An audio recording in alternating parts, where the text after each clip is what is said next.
மக்களே, நம்ம அண்ணன் வீட்டில் இருந்து பெரிய பாத்திரமா ஒரு சாப்பாடு வந்துருக்கு. கப்ஸா இங்கே பாருங்க, எடுத்தோன்னா சாலட்ஸ் இருக்குது.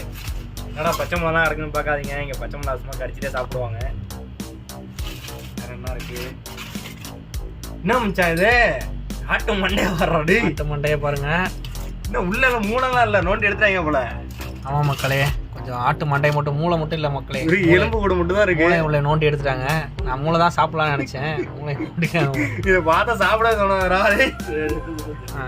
இங்க பாருங்க, அடுத்த எலும்பு கறி, இஞ்சி எலும்பு கறி, இது எல்லாம் வத்தி போய் தான் கிடக்குது.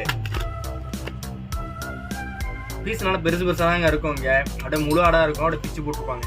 கேட்டதுக்கு வெளியே இருக்கும்.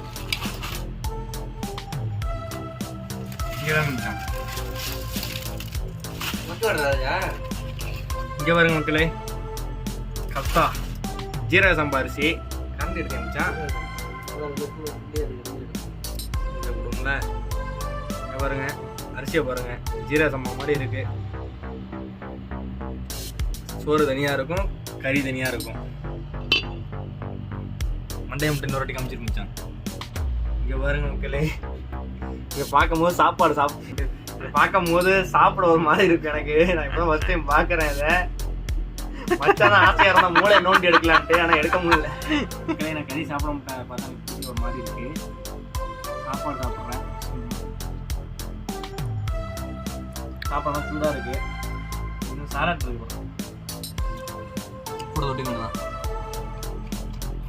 அப்படி இருக்கு. அப்படியே பச்சை மிளகா ஒன்று இருக்கா இருக்குங்குது. இது பார்த்தீங்கன்னா எங்கள் வீட்டில் இன்றைக்கி செஞ்சுருந்தோம் மட்டன் சுக்கா மாதிரி.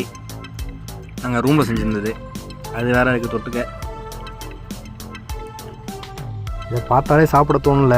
ஆனால் நாங்கள் கறியெல்லாம் ஒதுக்கி வச்சுட்டோம். வெறும் சாப்பாடை மட்டும் வேஸ்ட் பண்ணாமல் சாப்பிட்ணுன்னு சாப்பிட்டோம். எங்கள் ஓனர் வீட்டிலேருந்து வந்தது, எங்கள் அண்ணன் ஓனர் வீட்டிலேருந்து. ஸோ இப்படி தான் வந்துருந்துச்சு பாருங்கள். இப்படியும் கொஞ்சம் தருவாங்க.